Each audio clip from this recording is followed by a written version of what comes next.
5.5% ऊपर नैल्को। और वीरू ये कहते हैं ना एक्शन रिप्ले, कल यही हुआ था सेल में, बैन से बाहर आया बैन से बाहर सिर्फ एक दिन में तेज़ी के लिए और बैन में वापस एंट्री मारने के लिए। और अब देखिए नैल्को में जिस तरीके का मूव बन रहा है, ये भी मुझे लग रहा है कि बस इसीलिए आया था बैन से बाहर कि एक ही दिन में वापस बैन में घुसने की तैयारी, और 6% ऊपर अब डे हाई पर। बिल्कुल नाल्को सुपर स्विंग है आपकी स्क्रीन पर। और अनुज, हालांकि ये मेटल्स को कहते हैं कि सिक्लिकल है, एक बड़े मूव के बाद आपको प्रॉफिट्स को कैश में कन्वर्ट कर लेना चाहिए।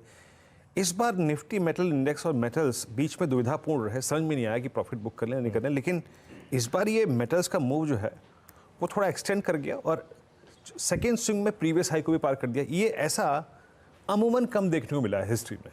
नहीं बिल्कुल, देखिए है ना वीरू, क्या होता है, एक होती है साइकिल, एक होती है सुपर साइकिल।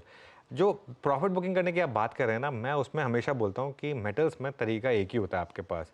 आप एंट्री करके एक स्टॉप लॉस लगा दीजिए 5 या 10% का जो भी, और उसके बाद ट्रेल करते रहिए। इस समय क्या अप्रोच है, आपने अगर आप लॉन्ग बने हुए ना, 5% का एक स्टॉप लॉस लगा दीजिए मेटल्स इंडेक्स पर और कैरी करिए उसको, क्योंकि आप ये सुपर साइकिल है या नहीं ये हमको 6 महीने बाद पता चलेगा, ठीक है ना। ये जिस तरीके से सिक्लिकल्स में रैली आ रही है ना, कमोडिटीज़ में, मेटल्स में, केमिकल्स में, ये कुछ कह रहा है, ये मुझे कुछ कह रहा है कि जिस तरीके की रैली आ रही है यहाँ पर, और ये अपने आप में एक मार्केट के लिए पॉजिटिव है, क्योंकि ये आ सकती है दो केसेस में। एक तो यूएस में बहुत ज़्यादा स्ट्रेंथ हो इकोनॉमी में, और दूसरा चाइना में। तो अगर दो वर्ल्ड की लार्जेस्ट इकोनॉमी में स्ट्रेंथ है तो ऑब्वियसली फिर पूरी वर्ल्ड इकोनॉमी पार्टिसिपेट करेगी उसमें। तो ये अपने आप में एक पॉजिटिव है। प्लस उसमें आप रेट कट का तड़का ऐड कर दीजिए 2024 में। मुझे लग रहा है 2024 में ना मिडिल तक एक्विटीज़ हो सकता है कि एक नियर टर्म बबल फेज में चली जाए। ग्लोबल एमएससीआई वर्ल्ड इंडेक्स में हो सकता है अगले 6 महीने में 15 से 20% की रैली आ जाए, ये पॉसिबल है। इस तरीके के समीकरण कई बार बन जाते हैं मार्केट में जब गोल्डीलॉक्स सिनेरियो आता है तो। वाकई मेटल्स का स्विंग इस बार बहुत स्ट्रॉन्ग रहा। Nifty metal at all time high.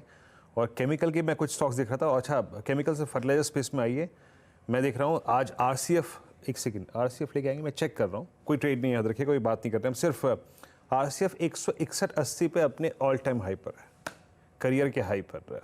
Gaurang, यहाँ पर जो लोग निवेशित हैं आरसीएफ वगैरह में, एनएफएल लेके आइए एक बार, ये क्या कर रहा है आपकी स्क्रीन पे, इसको भी देखते हैं।